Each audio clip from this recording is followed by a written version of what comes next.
So this is the part A. This is the part A of the Khoodeelaar television channel, timed at 23:30 hours GMT, and coming from London in the UK on Monday the 22nd of November 2021.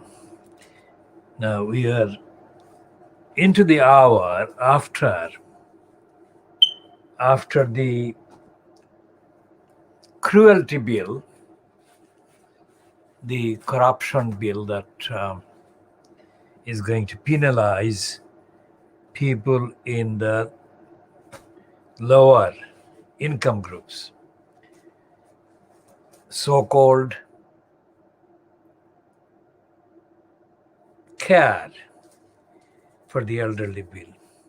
It's careless and uncaring about the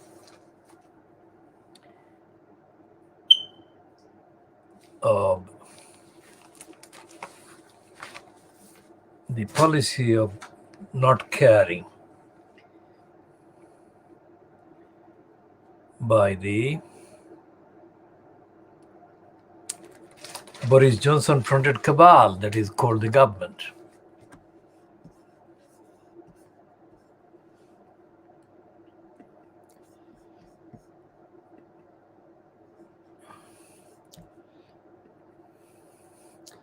So we have among the latest fantasy claims made by Boris Johnson about his status is, of course, the claim that he now compares himself with the prophet Moses. This is a kind of move away from his comparing himself for decades with Winston Churchill. Because Winston Churchill is the image of Winston Churchill as cultivated by Johnson and his ilk is the image in terms of their insistence or persistence, the image that follows the level and the layer of the likes of the prophet Moses. This is the mentality that is based on the Little England racism that implicitly compares itself to a level and a stage that is far higher to the rest of the world. Little England. And Little England, Little Englanders believe, or brainwashed to believe, Little Englanders are brainwashed to believe that Little England is phenomenally bigger than the rest of the planet Earth. So that's the mentality that Boris Johnson kind of personifies and embodies. This is in denial. This is in denial of the reality that is known to all the people in the world. And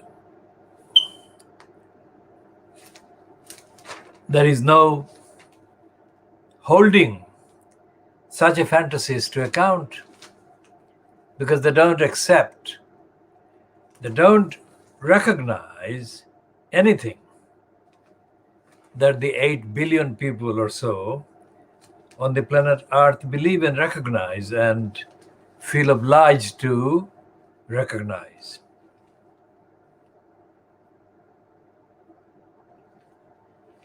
And Boris Johnson's fantasy and the Little English mentality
So we shall be talking a lot more about all of these happenings in the House of Commons today. That is just coming to an end Monday, the 22nd of November 2021, when Johnson's cruelty bill against the poor and the elderly in low income has passed through the Commons vote by a majority of 26 votes, which means just under 50 or so conservatives refused to vote for this one, which we shall explain later. Now, this is Libby Pervert. Now, as we have said, Libby Pervert is a racist and a very cruel woman. And Paul Decker, who has just been in the news about Ofcom, Paul Decker was editor of The Times in the early 1990s when Libby Pervert wrote a very intentionally cruel, sadistic piece supporting or advocating the cruel treatment and murder of cats. The short version of the encounter I had with this Times newspaper at that time is that I wrote several dozen letters condemning the Times, because the Times editor, which is Paul Decker, I blamed him for not allowing my letter or letters being published in the Times. And the letters were about Libby Pervert. Now, Libby Pervert is, of course, someone who has had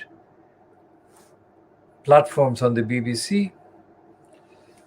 And despite the fact that she is a cruel person, openly calling for cruelty to be meted out to cats, other animals. And the role of the Times, role of Paul Decker, show that contrary to the claim by Boris Johnson, this country is populated by people in various platforms, not the many, but the people who make the decisions, who are corrupt and dishonest and cruel, which is part of the Conservatives' main purpose, as is evident in the bill that they've just passed in the House of Commons today in the last hour with 26 majority. Now, Pervert here is taking revenge against Azim Rafiq. Now, as we have said before in the last 2 days, Azim Rafiq's alleged anti-Semitic tweets, the contents of the alleged tweets do not compare with anything that he has suffered at the hands of the racists in Yorkshire County Cricket Club. And it is absolutely important to distinguish between mentioning a Jewish person, or any other person of any other faith,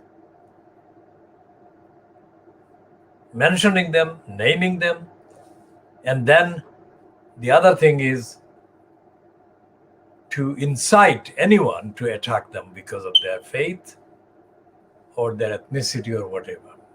It's a very important difference. What Azim Rafiq did is he did not incite hatred against the Jewish people. because Azim Rafiq's tweets and his whoever he was tweeting with or to, they did mention the Jewish people in a slightly derogatory manner, but they did not incite hatred against any Jew or Jewish people. The fact that they didn't incite any hatred doesn't make it acceptable for them to tweet the way they did, because that was based on the Jewish people's identity, ethnicity, whatever. So to that extent, Azim Rafiq and his friend or contact were wrong. And the fact that Azim Rafiq has apologized and said that he is himself ashamed to find that he did make those tweet comments. The fact that Azim Rafiq has apologized and confessed to being ashamed is millions of miles away from the racists like Boris Johnson, who made far more deep and offensive and inciting comments about Muslims, about the Turks, about Muslim women in burqas. And Boris Johnson, years after his anti-Muslim racist incitement came into the public view, has refused. It's not just failed, but refused to apologize. In fact, he's insisted that his anti-Muslim racism was part of his right to express an opinion. Now, if there is a right for Boris Johnson to express racist, anti-Muslim opinion, then what he is saying is that he doesn't recognize the relevance to his behavior, his conduct of any law that says that offensive, racist remarks like he made were to be penalized, and the person making those was or were to be penalized. So he's saying that he doesn't care what affront, what effrontery, what outrageous kind of attitude he shows against a particular named group of people or individual. In fact, Boris Johnson was penalized by Conservative Party. If ever anyone punished Johnson, it was a man of Jewish background, Michael Howard. Michael Howard actually sacked Boris Johnson from a minor post at that time in the early 2000, early decade, the first decade of this century. Because Johnson was accused of lying, and Michael Howard found enough evidence that Johnson had lied. Johnson's lying to Michael Howard, who was the leader of the Conservatives, included his lies about his adulterous relationship with Petronella Wyatt. Now, Petronella Wyatt is now in her 50s, but she was 20 years younger. She was in her 30s when Johnson abused his position as the, quote, holder in the post of editor of the magazine Spectator, which Spectator is the kind of long-running and increasingly aggravating, kind of playing aggravating racist role. And it has changed ownership over the decades. And Johnson was in the post as editor for reasons, for links, not far from the links and reasons and the narrative operated by the daily bribing Boris Johnson graph, otherwise known as the Daily Telegraph. So Petronella Wyatt was sexually exploited, let's say, and she accepted the exploitation herself under the circumstances of vulnerability. Because Petronella Wyatt is the daughter of a former Labour member of Parliament, Woodrow Wyatt, who himself has had a contradictory kind of set of connections. Because he turned out, he later became a allegedly close friend of Margaret Thatcher, who is Conservative Prime Minister. And he had also been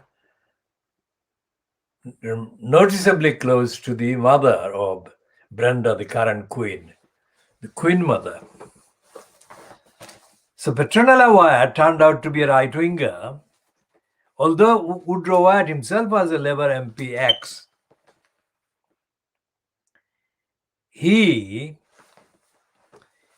Woodrow Wyatt was not really a left-winger, although he had a period in the 50s when Clement Attlee was the leader of the Labour Party and the Prime Minister.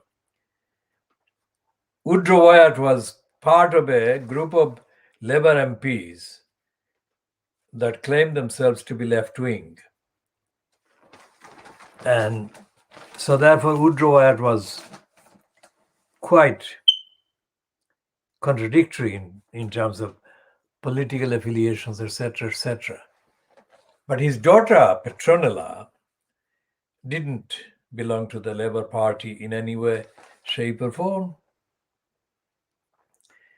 So when she went to Oxford, she claimed later, she left within a few weeks, I think. And she claimed that the reason why she left Oxford, whatever college she went to, because she was being harassed and bullied. And she claimed that her being targeted for harassment and bullying was because of her right-wing political kind of affiliations. Well, Petronella Wyatt has not changed. She is still a right-wing politically affiliated person. So when Boris Johnson kind of targeted her for sexual exploitation at the Spectator, Petronella Wyatt must have been aware of his political right-wing kind of tendencies and also aware of Boris Johnson's unreliability, lack of ethics, lack of morality, etc., etc. And the few years that she had the sexual relationship with Johnson included the fact that she had a miscarriage and one of her children, babies, was aborted. To what extent that abortion was kind of connected with the behavior of Johnson is not detailed in public, but that is a fact.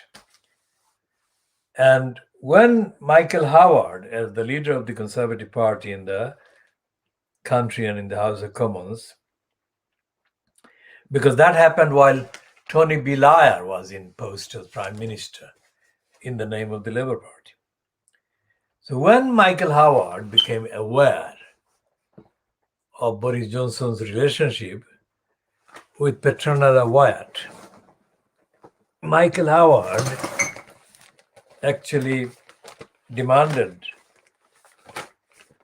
that Johnson tell the truth, but Johnson continued to tell lies and denied the affair and whatever. So Michael Howard sacked Boris Johnson. And today's piece in the Times by Libby Parvard doesn't mention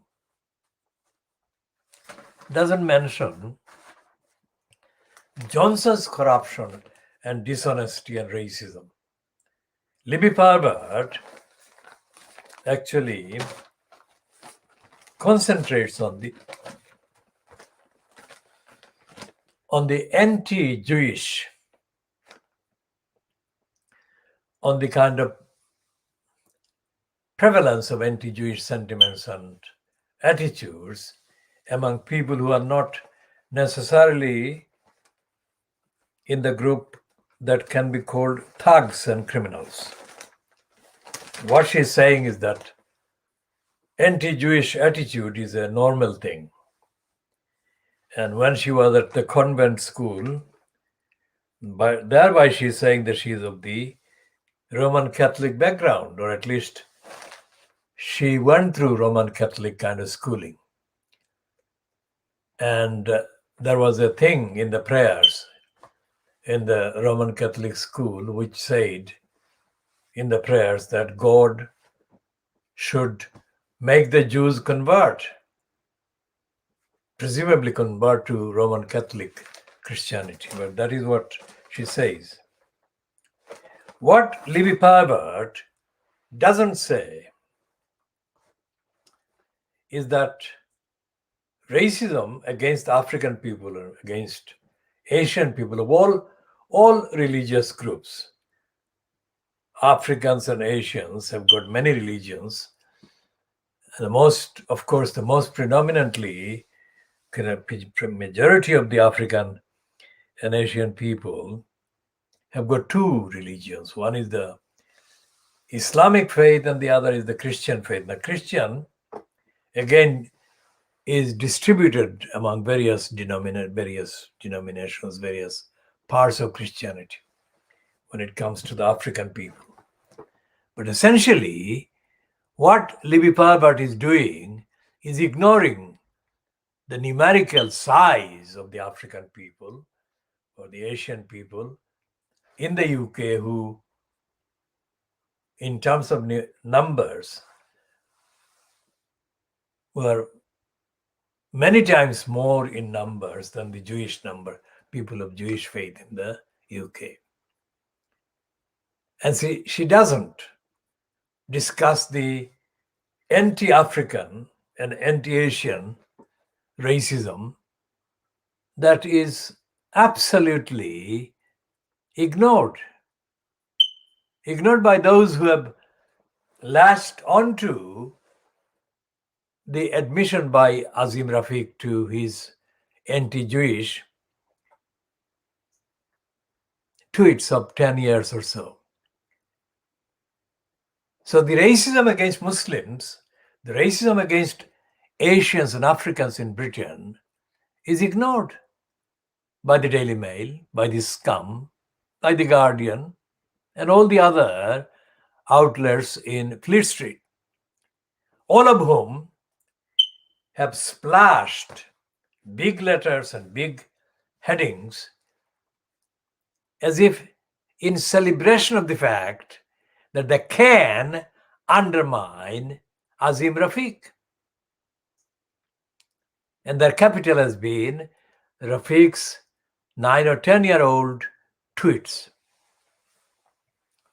Altogether, maybe about 6 tweets were exchanged between Rafiq and his contact, in which Rafiq and his contact said Jews are like that. Whatever the wider description or wider context is not reproduced in the reports.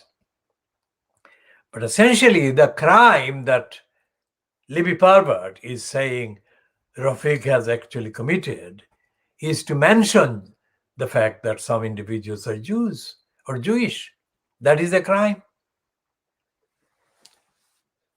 Now, when Michael Howard was leader of the Conservatives and Boris Johnson was a minor kind of occupant in the minor post in the shadow cabinet that Michael Howard as an opposition leader was leading. Michael Howard actually sent Boris Johnson to Liverpool as well, because Boris Johnson, quite apart from the fact that he had lied, or he was in a lying relationship with Petronella Wyatt, had also published a very clear denunciation. It's not just naming Liverpool or people in Merseyside, but actually detailing, according to him, their unacceptable and uncivilized attitude, dependent attitude. Now, Liverpool and Merseyside are, of course, the people in that area are, of course, among the ones who remain outraged by the behavior of the Sun newspaper, which published in 1989 a number of false allegations against the fans coming from Liverpool to the game where the stadium collapsed and many people died, most of them from Liverpool. And that still remains an outrageous failure, example of outrageous failure by the quote authorities, by the people who were in post to safeguard the safety of these people. And this happened in Sheffield. And on the day after the massacre, the scum actually repeated the lying claim by the police and others that the fans were to blame for the collapse of the structure or structures. And this happened in 1989, and 99, it's more than 12 or so years later that Johnson was ordered by Michael Howard to go to Liverpool and apologize to the people for publishing or making the anti-Liverpool, anti-Merseyside statements.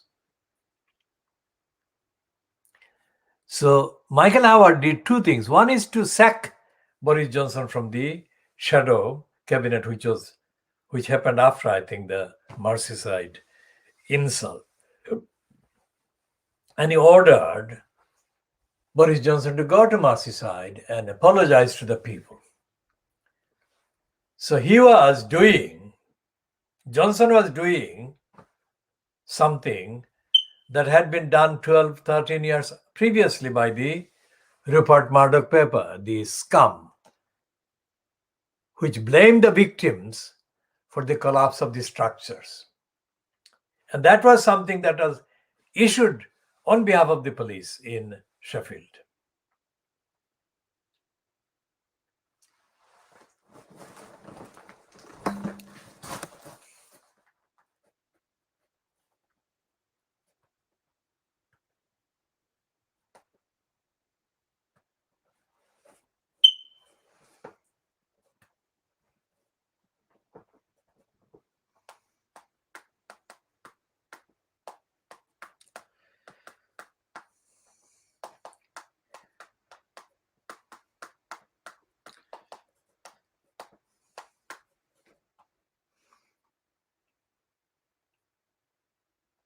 So this is called the Hillsborough disaster, which happened on the 15th of April, 1989.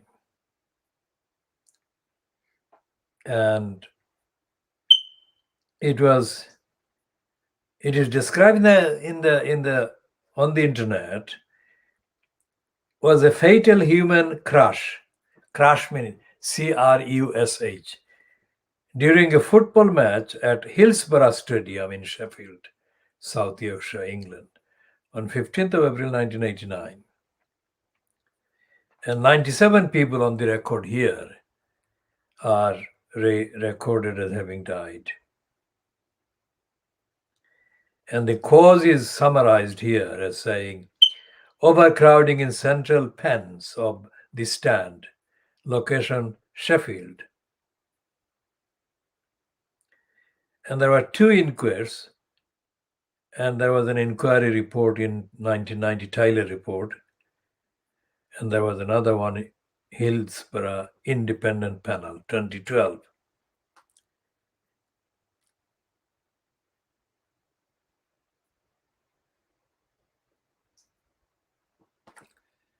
And we shall go into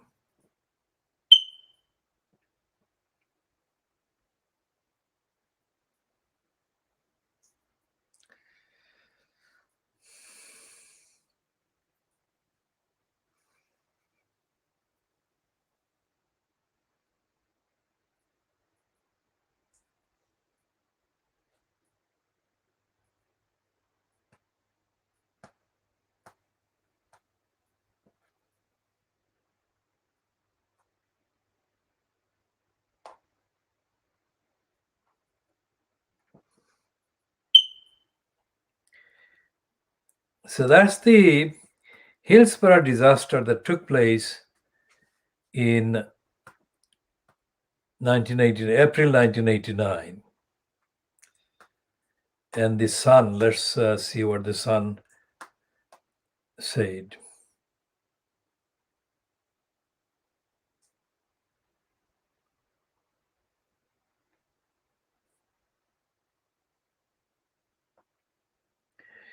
Well, there is no entry on the Sun directly that I can find at this minute in this search, but the point is that the nearly 100 people died and many more injured. And the deaths, we call the massacre because it was due to negligence, nothing to do with the kind of players or the fans being responsible, which is what the Sun said. So there was this background already. When Boris Johnson was elected an MP, Conservative MP, and Michael Howard became member of Parliament himself, he had been already, but he became the leader of the Conservatives. And Boris Johnson then published a very insulting comment about the people of Merseyside, where the fans are from, most of the fans who died. So it was something that is completely, absolutely unacceptable. So severe was the outrage against Boris Johnson that Michael Howard had no alternative but to order him to go to Liverpool and apologize to the people. Now that was the event. Boris Johnson, in effect, insulting the people that had been blamed for their sons and husbands and whoever was in the kind of stadium in Hillsborough when the collapse happened and they died. So Boris Johnson has got record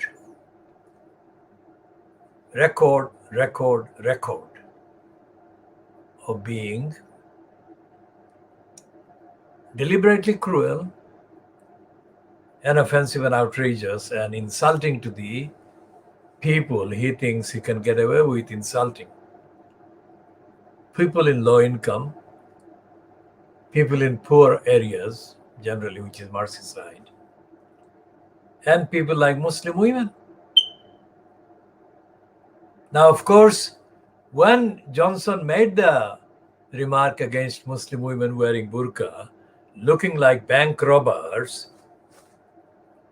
Michael Howard was not leader of the Conservative Party as far as I can see. And whoever was the leader of the Conservative Party and was not Michael Howard didn't care about the feelings of outrage that the Muslim women and the Muslim population as a whole in the country felt.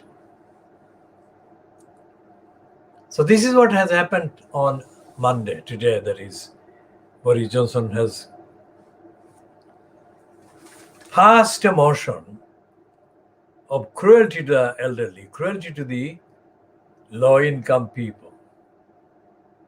The Conservative Party has witnessed only one leader, party leader, not in post as Prime Minister, the party leader, Michael Howard,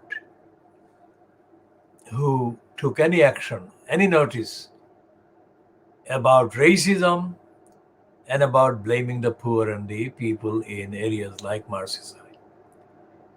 David Cameron is part of the thuggery, the caste of thugs who have been in post as leader of the Conservative Party in the last, let's say, 30 years. I mean, the exception being Michael Howard, of course. And the thugs, the most notorious thug and criminal who preceded Johnson as the leader of the Conservatives was, of course, dodgy Dave Cameron. Cameron is a thug and a crook and a criminal. Just in the same way that Johnson is, because both Johnson and Cameron, when they were officially enrolled at the relevant colleges at Oxford in their own relevant times, belonged to the thugs club called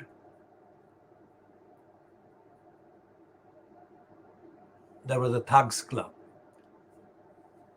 Bullingdon Club. Now, Bullingdon is spelled Bullington, but I have kind of spelled it. Bullying Done Club. So Bullingdon, I have converted it, I have rewritten it as Bullying Done Club. Bullying Done Club, because members of the Bullying Done Club, the main activity was to go around whatever parts of the city of London, Oxford they were, and to smash furniture within restaurants and clubs and whatever. That's the role. Now look at the piece by Libby Pervert in today's Times. And her piece is against Azim Rafiq. And she is using the term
Now the piece about Azim Rafiq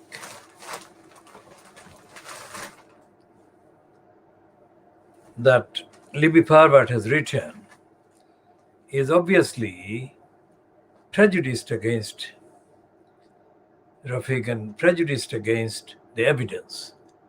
Because according to Rafiq, he didn't remember even doing that tweet. And Parvat says that is remarkable. The fact that he didn't remember that tweet. For a start, in the contents of the alleged tweet, there is nothing to remember. It was and must have been one of thousands of exchanges, whether on Twitter or verbally or physically, that Azim Rafiq or anyone else would have done in 9 to 10 years. So there is nothing remarkable. By saying that is remarkable, Libby Parvat is saying that Azim, despite her acknowledging that he had profusely apologized, that Azim Rafiq was far more sinister than he is, or he can be said to have been, as based on the contents of the tweet. Because it wasn't even a tweet against Jews or about Jews. It was a tweet about somebody whom they, Azim and his tweet contact, were comparing to being a Jew, meaning they are very stingy with their money and whatever. Now, Libby Parvat doesn't recognize racism. That is a day-to-day affair against Muslims, against other people of other backgrounds from India, Pakistan, African backgrounds. And the fact that she is given that platform in the Rupert Murdoch Times is itself a condemnation of the racist arrangement. There is no columnist, there is no writer in any Fleet Street papers who is not of a European kind of white background. What there is are token ones who don't get even 1% of the prominence in the coverage. And of course, as I keep saying, the letters column in the Times is totally confined to Little England.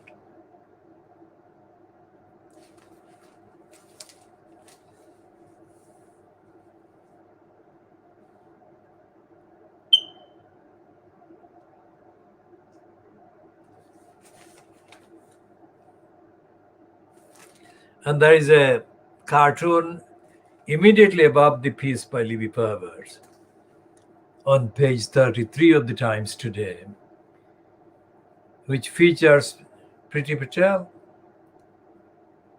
who is mocked because the general news about Priti Patel in the last 24 hours has been that she's struggling to keep her job. And the struggle is based on the fact that despite her various daily kind of comments against migrants, they say she's not being successful in stopping migrants crossing into England altogether.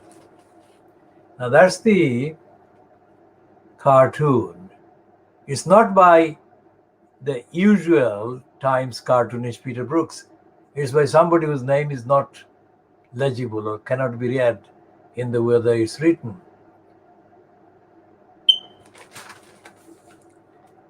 So it's the narcissist, Priti Patel, that is featured in the cartoon in the Times today. Now, here is the truth about the migrants. 2 pages, 3 pages later. That is the Times. And that is where the main item is. And the main item is that Afghanistan is riven by famine as 500,000 flee. Imagine 500,000 people crossing the channel into England. There hasn't been 500,000. There hasn't been even 100,000.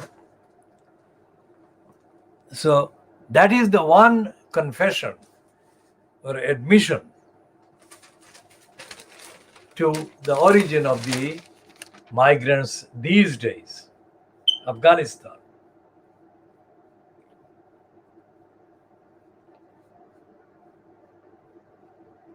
Well, the news items are almost acknowledging the truth about where the migrants are coming from. The columnists in the Times and other Free Street papers are doing their own incitement by lying about the reason why the migration crisis persists.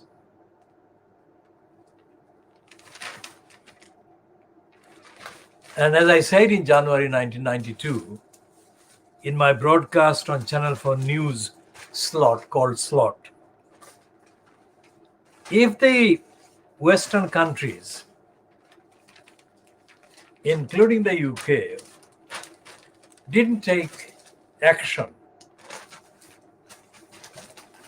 to stop the poverty and hunger and destitution in Africa and Asia, in the countries which are the origins of the migrants that were destined to leave their countries in search of financial security and even political safety, then there would be such a rush, such an exodus, such a big number of people seeking refuge and seeking asylum in the Western countries that whatever was happening in the early 90s would look like a picnic. And nearly 30 years since I made that broadcast, 29 years ago I made that broadcast. So 3 decades have passed. And the Western countries have not only not done what they should have done, they've done the opposite. Because in January 1992, Afghanistan was not in a position where it was forced into being in 2001, when George Bush and Tony Blair led the occupation of Afghanistan. And the rest of the stories about occupation and war and Saddam Hussein and everything else, these were the wrong things to do if migration from the two continents was to be stopped or reduced or tackled in a way that migration didn't feature as a big issue in social terms as it is now. So everything that Priti Patel is in the news about is about the numbers crossing and the role of the French being facilitators and even causes of the crossings. But Priti Patel never says anything about the states of societies from which these people desperately trying to flee. And this is the one about the Afghanistan situation where 500,000 have fled. And the 500,000 people from Afghanistan alone. 500,000 people trying to flee Afghanistan or have been fleeing Afghanistan is a lot of people. And it's a much bigger problem facing those people, facing those societies, than is ever acknowledged by the lying Fleet Street, and is not acknowledged by the liar Priti Patel, is not acknowledged by the liar Boris Johnson.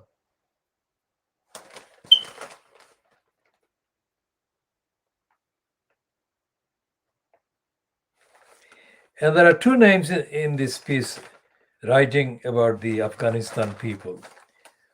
One is, of course, a Western name, Richard Spencer, and the other is an Indian name, Anchal Vora. Aid agencies are demanding emergency intervention by the United Nations in the crisis in Afghanistan amid fears a new flood of refugees will try to cross into Iran and head west. So what they're saying is that the people from Afghanistan are not traveling through countries to the north of Afghanistan, but to the south and southwest of Afghanistan, which is Iran. And then to the west, northwest of Iran is Turkey. And that the Afghanistan people, the refugees fleeing Afghanistan, are fleeing to Iran, from where they're crossing into Turkey. And they're going to the north of the Turkish region, Greece, and other places.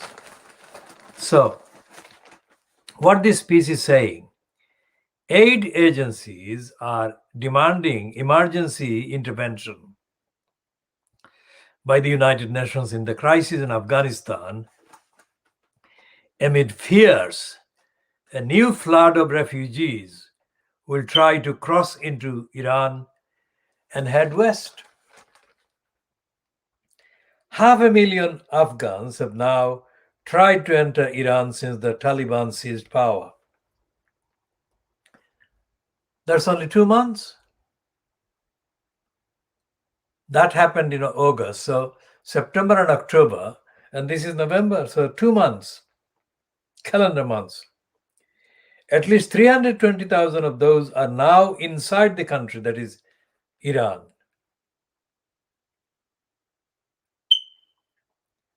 Is it Iran inside the country? What are the meaning? Are they meaning Iran or are they meaning Afghanistan? That particular sentence is not clear. So reading that particular sentence again, at least 320,000 of those are now inside the country, despite 180,000 having been turned back from the closed border. So it must be Iran they're referring to.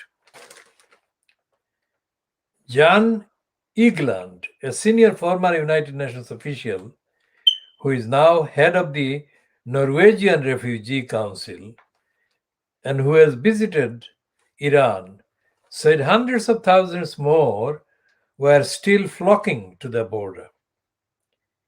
He said they were fleeing west to Iran rather than east to Pakistan because the ultimate goal for many was Europe.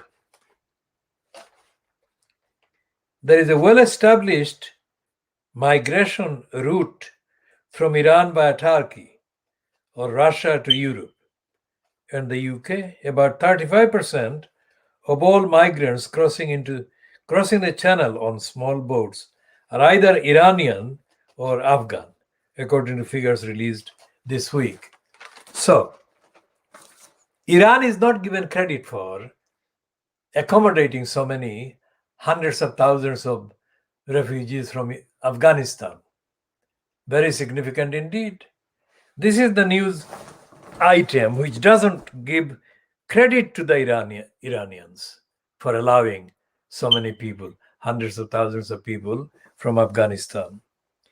And this kind of denial, this kind of lying, denial, untruthfulness by the Fleet Street is all over the place, which is why the disinformation, this is disinformation, because they're not telling the truth to the public that are reading the papers or are using their news outlets' websites. And that is the narrative. And the same case is applicable, the same interpretation is applicable to Pakistan. And Pakistan has accommodated millions of Afghan refugees in the last 21 years. And the British people, the people in the West, are not told about the various generous roles being played by Pakistan and Iran, because these countries are Muslim. And what these countries' role has prevented is an explosion, civil explosion across the Western countries, because most people have been absorbed in Pakistan and Iran, and on the way in Turkey as well. These are all Muslim countries, very much so. And they're not being given credit for their help in stopping large-scale civil unrest across the racist West.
So there is this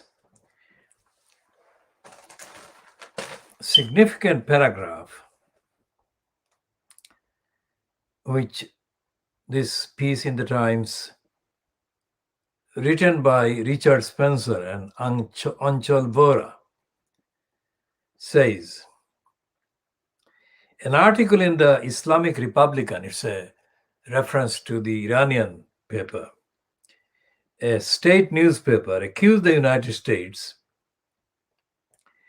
of deliberately engineering the crisis to import a security threat to Iran.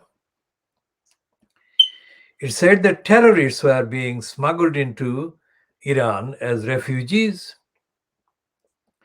in collusion with the Taliban. That is what the Americans are accused of doing, that they're colluding with the Taliban to smuggle terrorists into Iran to cause anti-Iranian terror activities.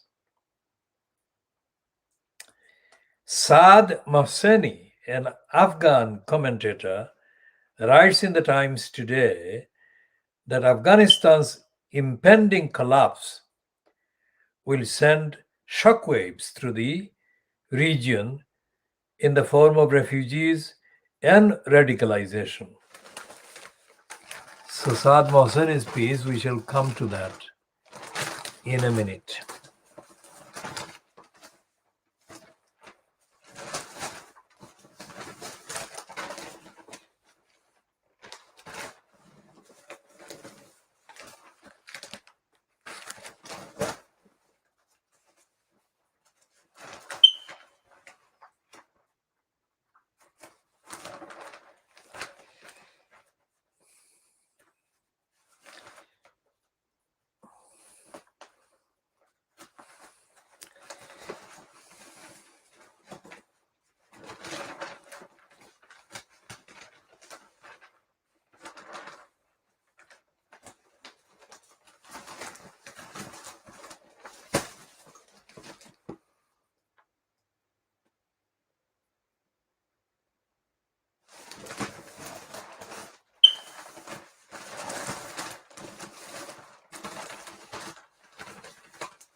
So the Saad Mohseni piece on page 32 of the Times today is headed, "The United States is making another grave error over Afghanistan."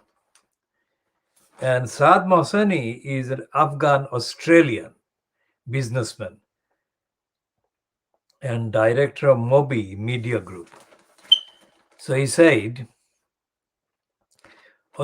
in the Times piece on page 32 of the Times of Monday, the 22nd of November, the United States government is putting its head in the sand by trying to walk away from its obligations in Afghanistan. The lesson the world has learned over and over is that what happens in Afghanistan rarely remains there. The country cannot cope with its political, humanitarian, economic crisis without US intervention. Its economy is expected to contract by 30% this year. More than 95% of its population is likely to be below the poverty line in months. 95%. Afghanistan's collapse will take the form of mass starvation, escalating to civil war, all of which will send shockwaves through the region in the form of refugees and radicalization. Beyond the immediate threats of terrorism, a resurgent Al-Qaeda, a turbocharged Islamic State, and dozens of other global organizations. The country remains one of the biggest exporters of heroin to Europe. The multiple crises will force hundreds of thousands of Afghans to seek refuge in Europe, Australia, the United States, and Central Asian regions. It is important to bear in mind that Afghanistan is only 2 countries away from Europe, Iran and Turkey.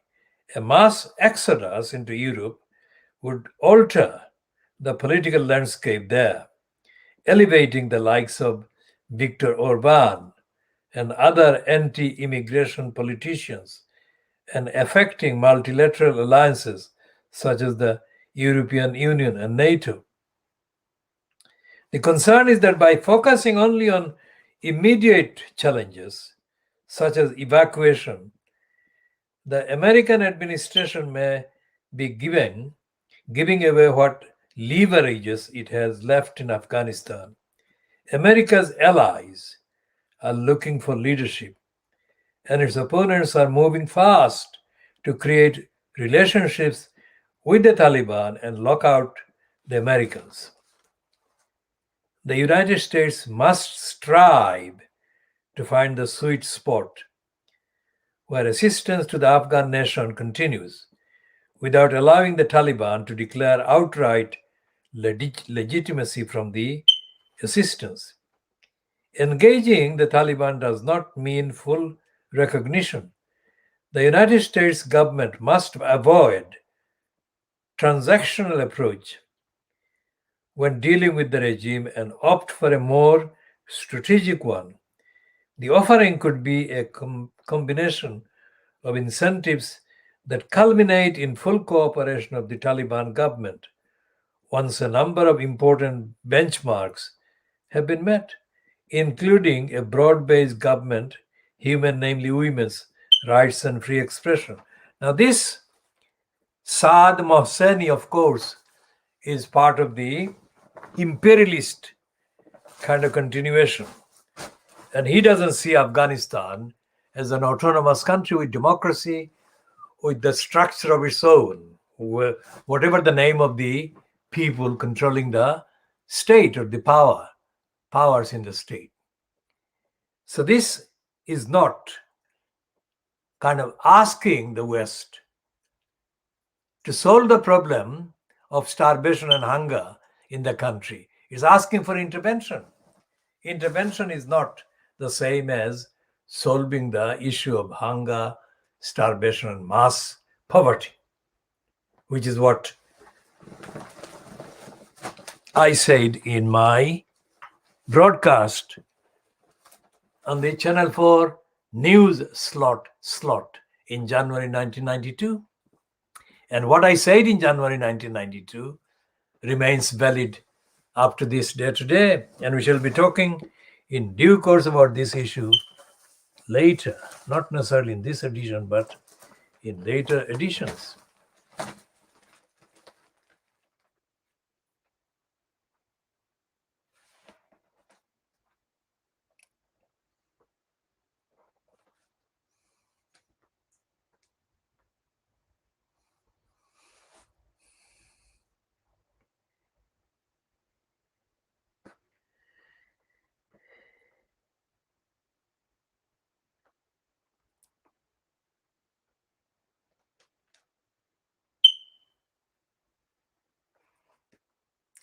So the various experts like Paul Johnson, who is the director of the Institute for Fiscal Studies, who are given platforms by the Times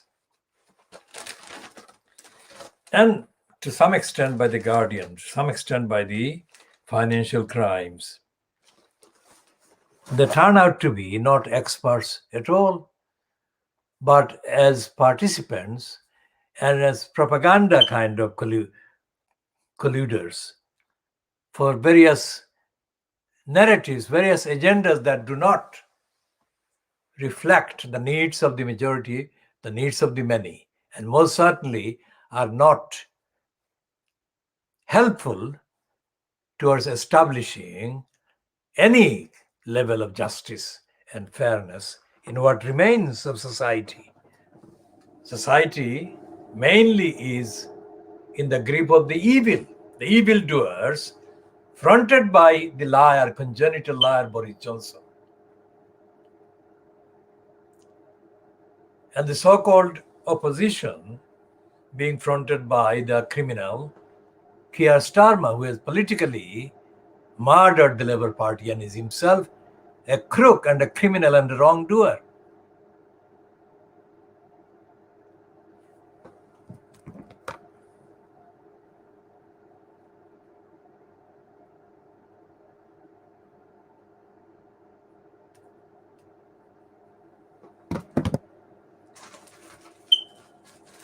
Where is the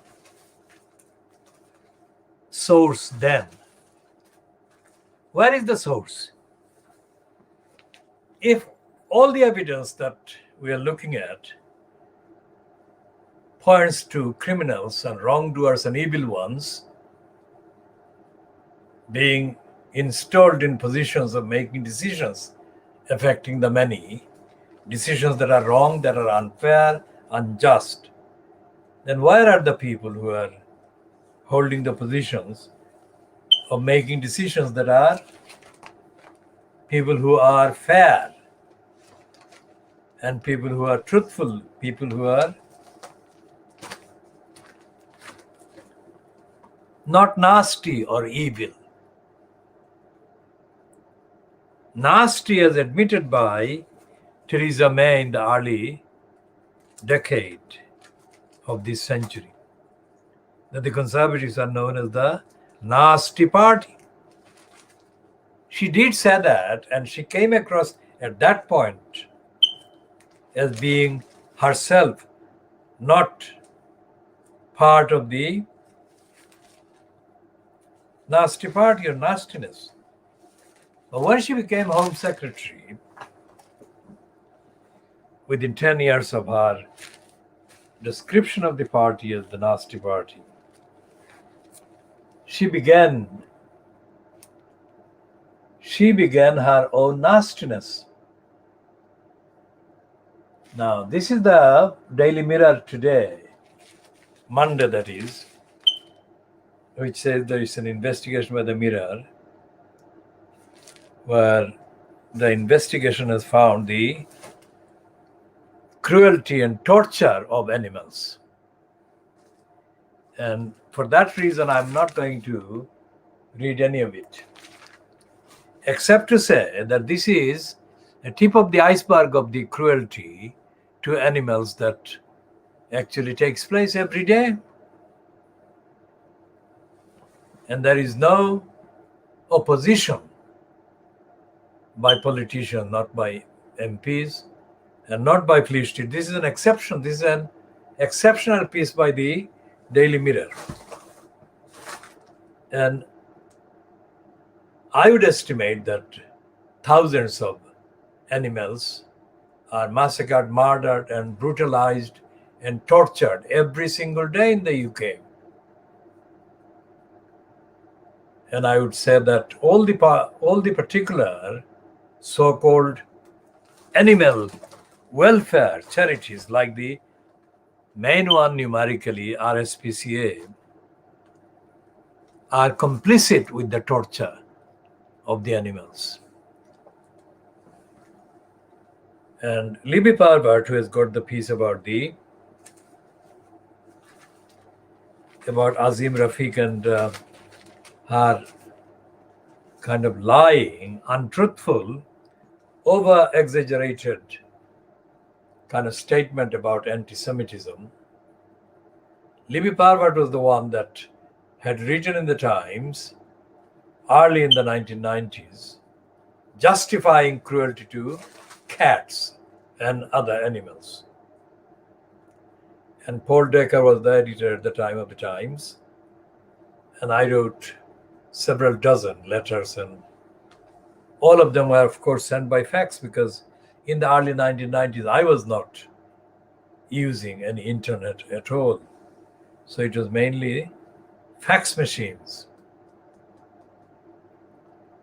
So the level of debate, the level of, if you like, cruelty being promoted and backed by the Fleet Street was bad in the 1990s, but it is even worse now. And hardly a piece in the Times or in the Guardian, serious, significant piece ever appears against cruelty being done to animals in this country. And there are almost kind of legislation in place apparently against cruelty. Nobody is monitoring the daily flouting of the so-called anti-cruelty legislation, and the Labour Party is not doing anything at all. Nor indeed is the so-called Green Party, which has got one single member of Parliament in place in the House of Commons, Caroline Lucas. And because of her absence of any political action as an MP, I have renamed her Caroline Ridiculous. Caroline Lucas is ridiculous because whatever the green, universal green kind of political program might require her to do as the MP, she doesn't do it. And when she does appear, Caroline Lucas appears as a ridiculous irrelevance. Caroline Lucas was an MEP, member of the European Parliament, for many years before she became a member of Parliament for the Greens. And when she was a member of the European Parliament, Caroline Lucas was as ridiculous and as fatuous and as stupid as she has been since becoming an MP. And there is no other kind of political party. I mean, our starting assumption is to leave the Conservatives out of the calculation because the Conservatives don't care about animal welfare. Conservatives are the ones that support open, brazen cruelty and murder, mass massacre of foxes by dogs, hunters. And there is no outrage. There should be outraged response to and reporting on these massacres and murders. But there isn't. So that's Fleet Street being complicit with the massacres of innocent animals, and all the animals are innocent.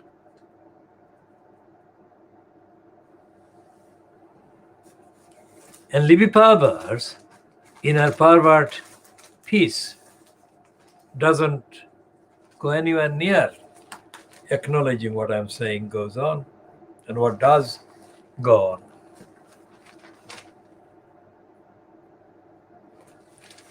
Now there is a piece here on the business section of the Times of Monday, the 22nd of November 2021, which is headed Treasury, that is the Finance Department, Finance Ministry, cracks down on council's risky borrowing. Council in a plural with an apostrophe after this.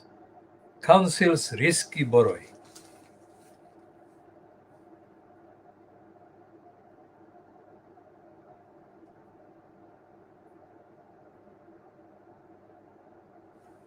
So the chief business correspondent of the Times, Louisa Clarence Smith, writes in the first paragraph, the Treasury plans to clamp down on risky local authority borrowing by offering lower cost public loans to councils if they pass the vetting of Britain's new infrastructure bank.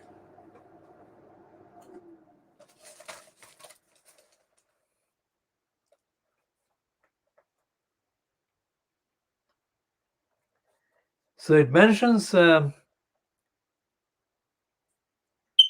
Croydon and Slough.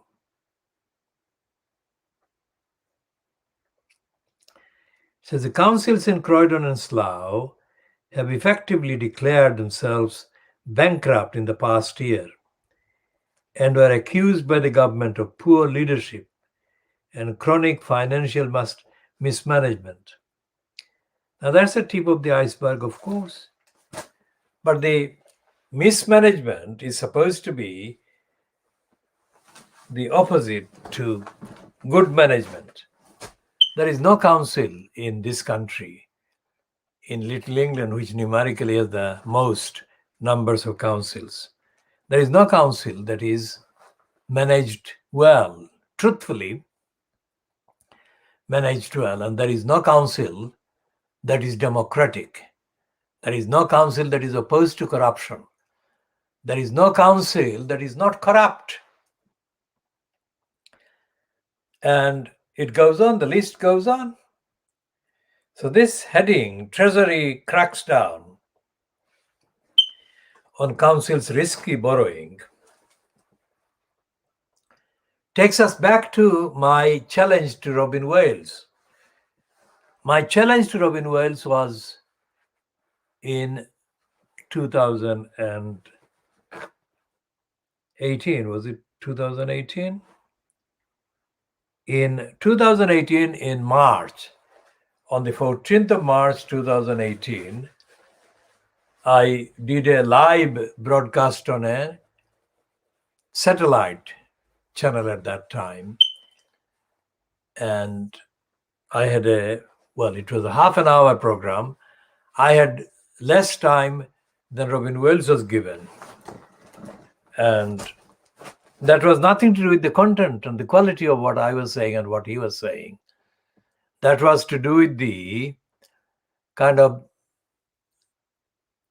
servile role played by the program. Servility was to suit Robin Wills, not according to the actual content and the quality of the contributions that were being made by me or by Robin Wills. And that is something that we shall be talking more about separately. Now, Robin Wills was saying that the Conservative Party's policy against local councils' independent actions about housing was to blame for the housing crisis faced in Newham by people who have been long-term in need of housing. And Robin Wills said similar things about the restrictions by the government, that is Conservative government, against local councils making any initiative, taking any initiative to build homes that people needed. So I said to Robin Wills, in response to both his kind of excuses, because there were only excuses. And what happened was that Robin Wills said that there was nothing that the council could do. I rejected that, and I said to Robin Wills and to the viewers, of course, that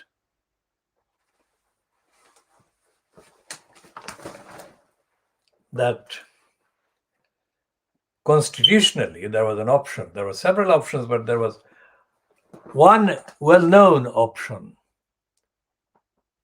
for any council, like Newham Council, and the option was to take the government to court, challenge the government's policy. And Robin Wills said that he didn't take any such action because he was legally advised, or Newham Council was legally advised against challenging the government policy in the court system. Now, I don't accept that courts are effective. I don't accept that courts are not honest.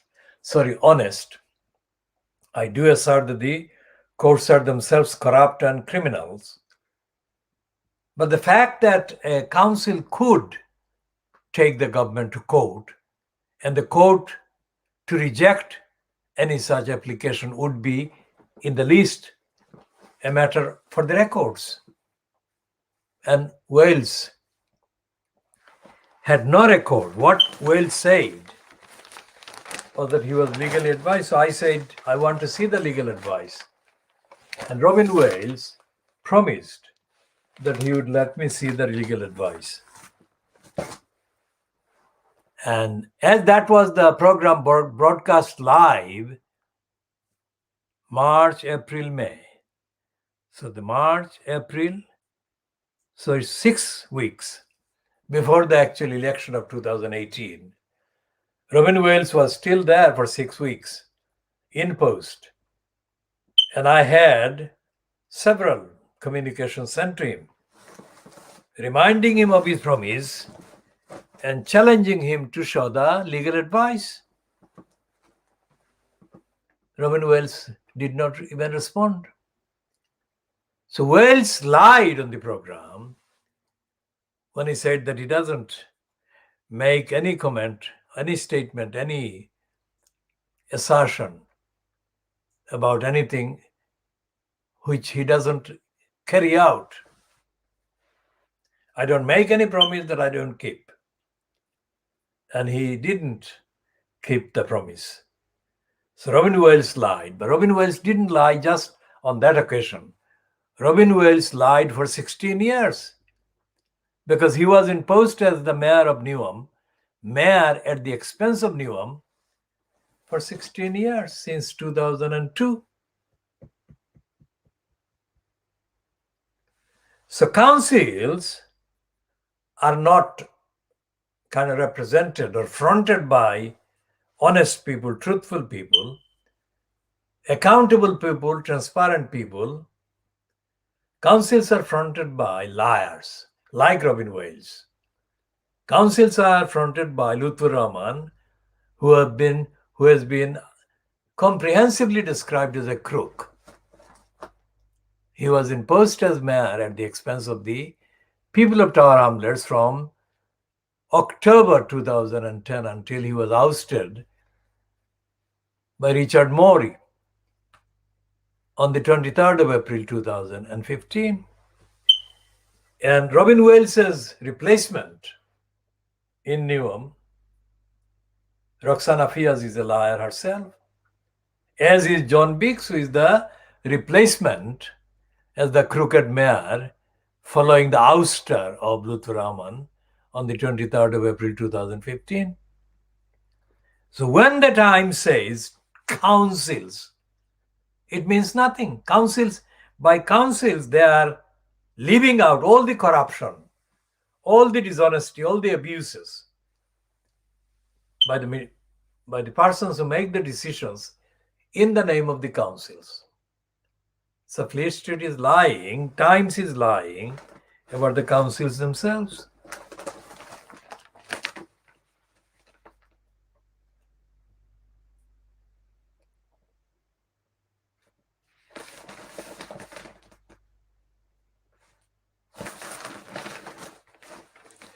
So there is a piece that is rare piece in the Financial Crimes on page 21.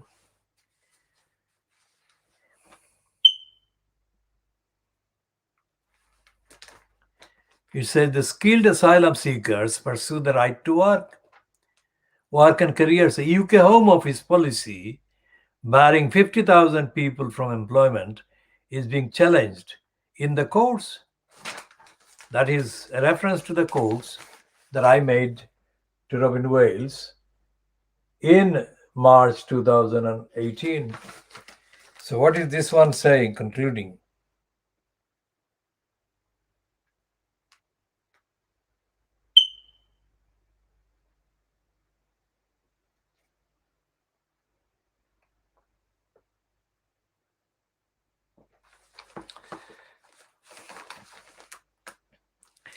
And it's saying that it can be a frustrating experience for Abdul to take a walk near his home in Feltham, West London. Abdul, who asks that only his first name be used, often sees the hangars through the perimeter fencing surrounding Heathrow Airport. As a former senior airline maintenance technician, he would love to be carrying out engine changes or diagnosing faults.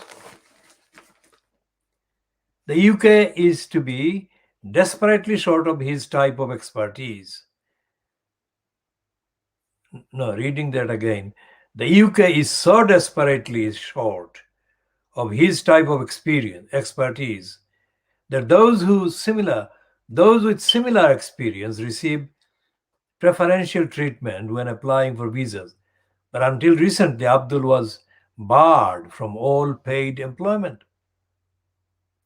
That restriction, which was lifted on November 10, put Abdul, originally from the Pakistani province of Balochistan, in the same position as many of the other more than 50,000 people in the UK awaiting rulings on applications for asylum protection.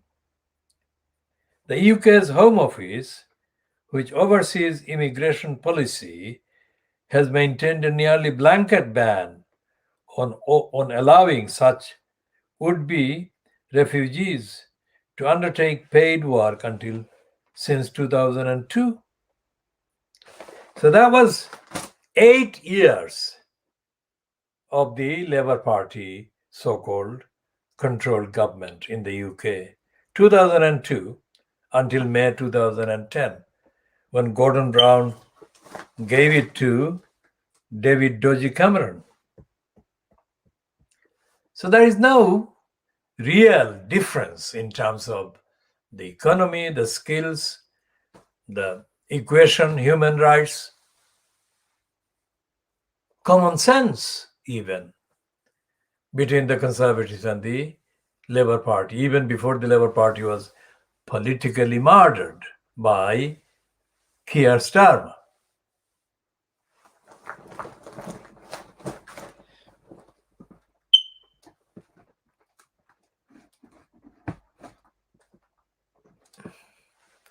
So what Keir Starmer has been doing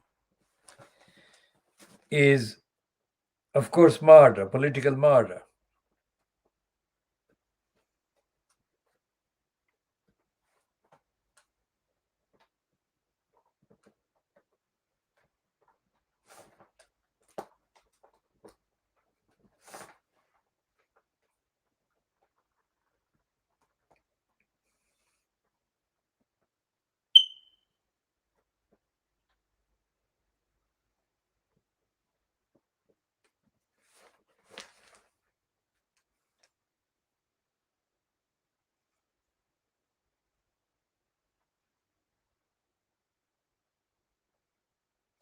So what this piece about the migrants, asylum seekers pursuing the right to work says is that this piece acknowledges, on the basis of the evidence, that the UK government, which we refer to in the context of all the international obligations, charters, treaties, conventions that it is signed up to, that it is breaking those treaties, charters, conventions, declarations every single day. And the cost is only measurable in the billions of pounds. The cost of damage, loss to the people and to the society in the sums of billions of pounds. So when people pick up their paper, because they do pick up their paper, they don't pick up their whole lot of papers that we do. For anyone who is watching this program or who does watch this program, we spend about £20 every day, average, buying and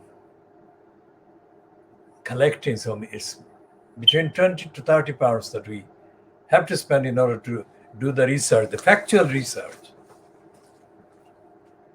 So anyone else who is not able to travel and is not able to spend thousands of pounds worth every single year in researching the facts, evaluating the facts and analyzing, is getting the benefit of uncountable amounts of hours and money and so on from watching this program. As we said, this is a diagnostic program, this is an evidential program, and this is in addition to the newspaper's contents. This also does the narrative, the agenda and the script come from. Those include the existing, quote, political parties, the parliament, and the various local states, including local councils like Tower Hamlets Council, Newham Council, Lambeth Council, Southwark Council, and other councils as well. It is staggering. It is staggering, illogical, and completely stupid that thousands of people allowed in the country are being stopped from working. I mean, where do the illogicality and stupidity get identified? How stupid?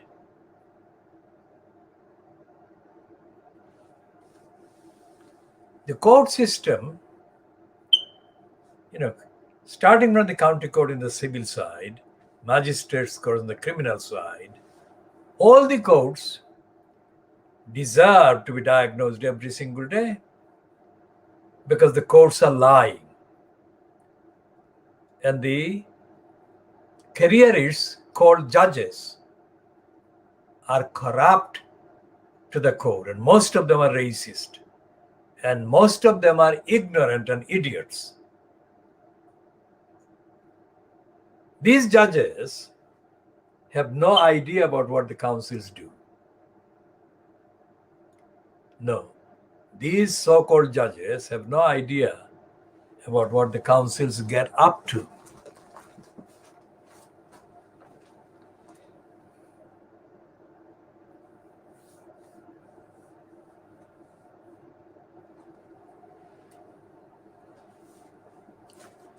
So let's see if we can find any evidence from the time they spent as, quote, elected councillors. Let's take Tower Hamlets. Tower Hamlets Council hardly had the representation of the whole population, say for the period up to 1990. What it did have was a large number of people who voted for it, but most of the voters remained democratically unrepresented. Democratically unrepresented. That is to say, the people who voted for the councillors or the candidates for becoming councillors were not represented, apart from being represented or cast as or used as voters, which is not an assertive position when there is no say in the behavior of those who got elected with those votes. So it was in the 1990 General Council election in Tower Hamlets that a significant kind of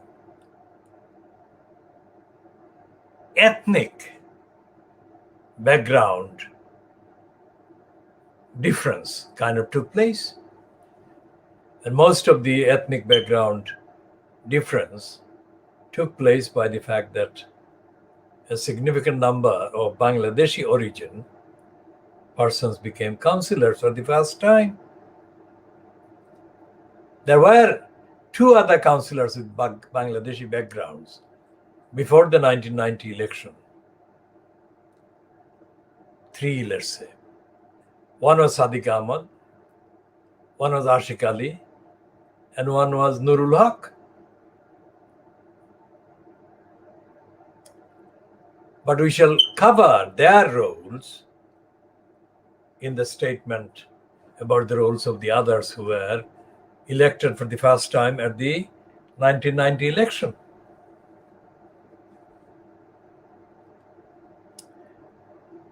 I stood as a candidate in the 1990 election, but I didn't get elected because I didn't stand to get elected. How is that? Because I stood in order to make a manifesto commitment and to stop the Labour Party getting elected. That is to say, to stop the Labour Party getting elected to run the council. And I did that as part of my challenge to the crook, Neil Kinnock. Neil Kinnock was the leader at the time of the Labour Party. And Neil Kinnock had colluded, was complicit with the local Labour Party liars who had conspired to stop me becoming a Labour Party candidate. I was selected, but this was denied by the various tiers.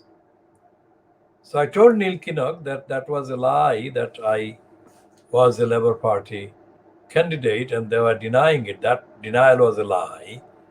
And he should restore my candidature, which Neil Kinnock failed or refused.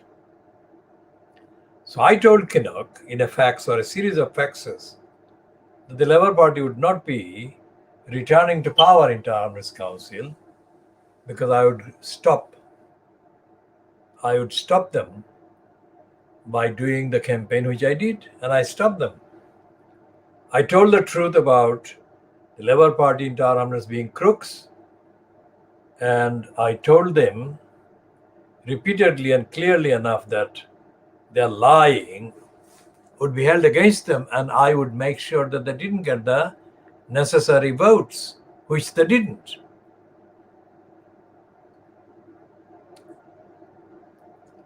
Now, this is part of the campaign that I did. I did the campaign to stop the liars, which I did. Now, those who became councillors with Labour Party cards in 1990 are no longer councillors, let's say. But in the period from 1990 up to very recently, they've made noises, they've made claims that they've done things for the community. When they do that, they make reference exclusively for the voters from the Bangladeshi side of the demography. And I've said this before and I'm saying it now. I want to see evidence of each of those councillors doing whatever they said they did for the community on the record. Let them produce the records of what they did. And on the facts, my assertion remains and has been that they didn't do the things that they suggested they did.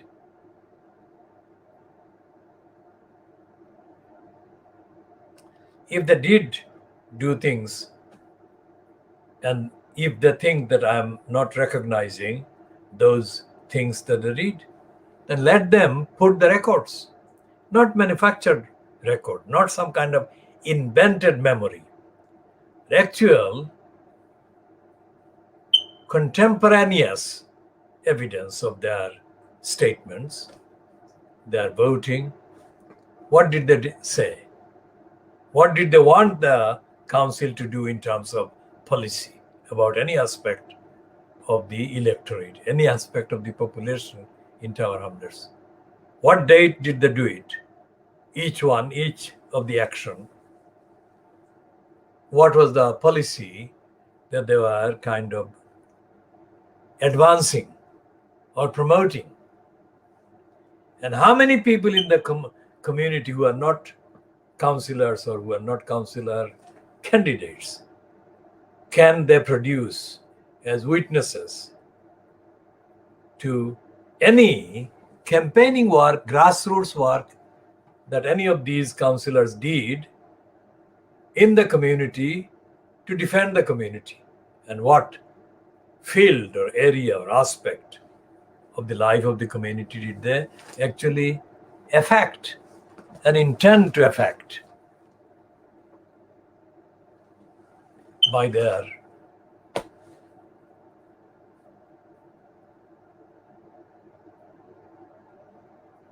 activities? So if they don't have such evidence, then they must not refer to themselves as former councillor, because there is no such thing as a former councillor. That's in the past. And you cannot change the past by referring to yourself as being a former councillor. What did you do?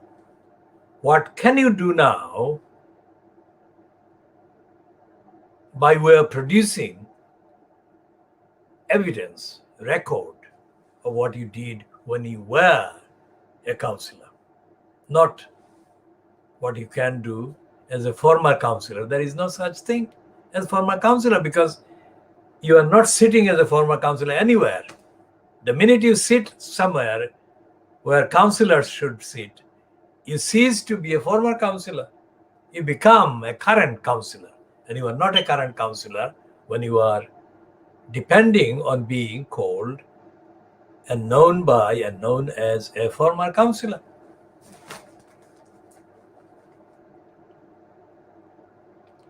Today is not yesterday, and you can only refer to yesterday by reference to evidence. You cannot be yesterday. You cannot be in yesterday. You can only find the maximum that you can find from yesterday is the evidence. Where is that evidence? Because the reality is, the truth is that the 1990 intake of the Labour Party candidates, Bangladeshi background, was not itself produced by anything. It was a product of the campaign for 12 years, let's say, that the community did after the racist murders of Altawali and Ishaq Ali in next door Hackney in 1978. And looking back, it looks that those who became councillors in 1990 for the first time had been active at any time during 1978 to the time of the election of 1990 to get themselves elected councillors, or get themselves housing, or get themselves some kind of benefit personally by invoking the general existence of the campaign against racist attacks.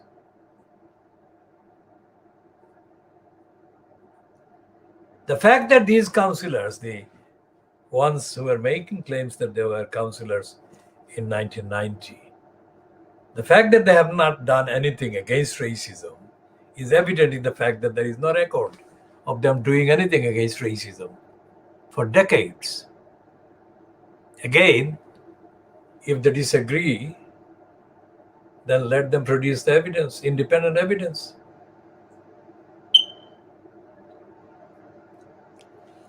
I never got elected councillor, and I never needed the councils to do the things that I do for defending the community.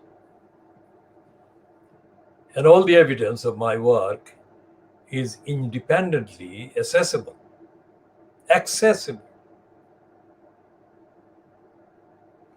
Then and now.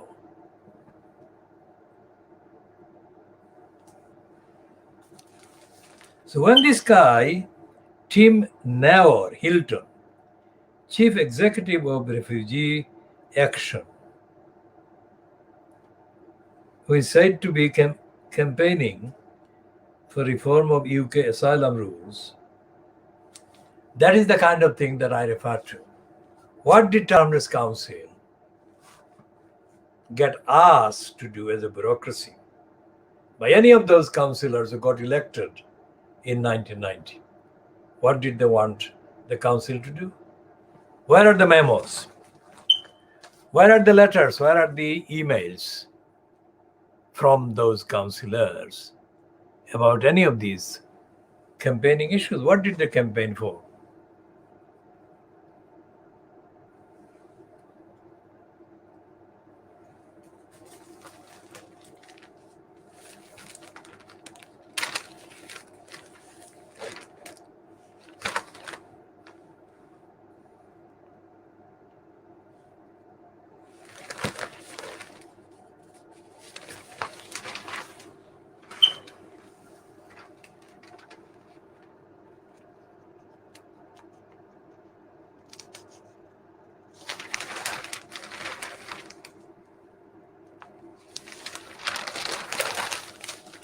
So let's look at this as a comparison. This is one of the two editorials in the Financial Crimes today. First one is Johnson's broken pledges to Northern England, and the second is the Australia's vaccine order is an admission of failure. Let's look first at the broken pledges to Northern England that the Financial Crimes is saying, accusing Boris Johnson of perpetrating. And its subheading is cuts to rail lines and social care support will come at a political cost. Leveling up disadvantaged regions has become the totemic slogan of Boris Johnson's Conservative government. Its pledges are now crashing into the realities of cost. Twice in a week, the Boris Johnson government has broken or rowed back from promises, scrapping parts of the HS2 and Northern powerhouse rail projects, and scaling back social care support for poorer households. In both cases, the impact will be felt most keenly in Northern England.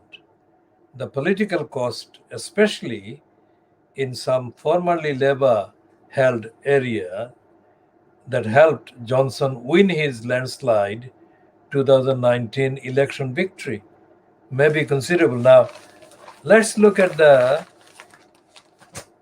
HS2 referenced by the Financial Crimes.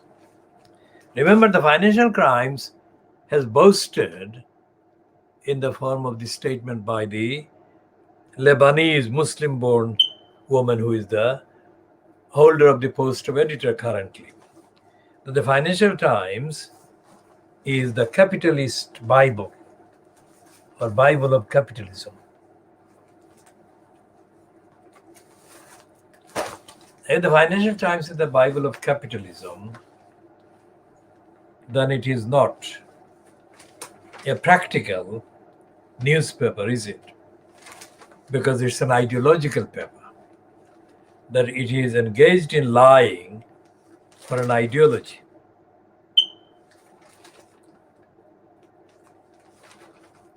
So therefore, the capitalist Bible conceals the Financial Crimes criminal purpose, criminal core. The by definition, it will be engaged in perpetrating the lies that suit the capitalist ideological narrative.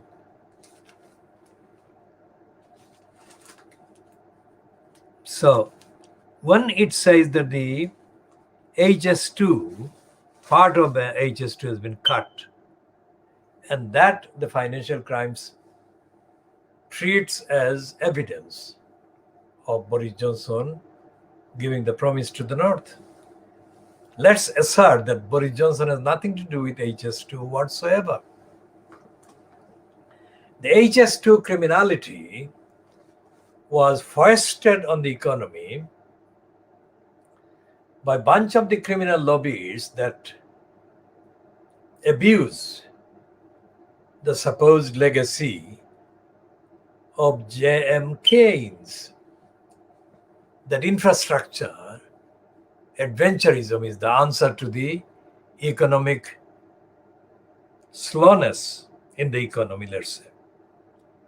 Now that is a completely capitalist stupidity. I mean, going to the pre-British centuries in the subcontinent, Muhammad Tughlaq can be compared as the embodiment of idiocies of that nature, because Tughlaq removed the capital of his administration, and it cost untold losses, untold miseries. So Tughlaq is, to the long-range historians, associated with stupidity and abuse of the structure. And J. Maynard Keynes is a kind of tughlaq as interpreted by the capitalists, morons. Creating an infrastructure like the HS2 is not an economically beneficial event, quite apart from the fact that it entails more than £100 billion of waste of public money. There is no evidence whatsoever that even when completed, let's say theoretically, even when completed, even when put in operation, HS2 will produce economic benefit, environmental benefit. Why? Because the construction of a lunatic project like HS2, which is barely begun, has already cost the lives of hundreds of millions insects and creatures, and has felled hundreds of thousands of trees which cannot be built, which cannot be grown in less than 100 years. And the financial crimes is doing serious criminal negligent act in this editorial, as is every other part of Fleet Street, including notably The Guardian, which is peddling the cause of HS2. Now, for the last 5 years, neither the Financial Crimes, nor The Guardian, nor the Daily Mail, nor the Daily Mirror has had any examination of the costs and the benefits of the HS2 whatsoever. So today's Fleet Street papers lying for HS2 is a criminality. Nothing to do with Boris Johnson, it's a criminality, because they are not relating the HS2 to any benefit, any sustainability, any economic benefit, any social benefit, any environmental benefit whatsoever. As if that is not bad enough. They are not saying how HS2, the high speed, would improve railway transport or improve the experience of the passengers and would bring something to the equation that the passengers are not currently able to use. And the other thing is that there is no need in a country of the limited space of England, there is no need for a high-speed rail of the description that the criminal peddlers have been peddling. So we shall be talking about all of those later or in other parts. This is just about, I think it's about 2 hours since we started. This part A.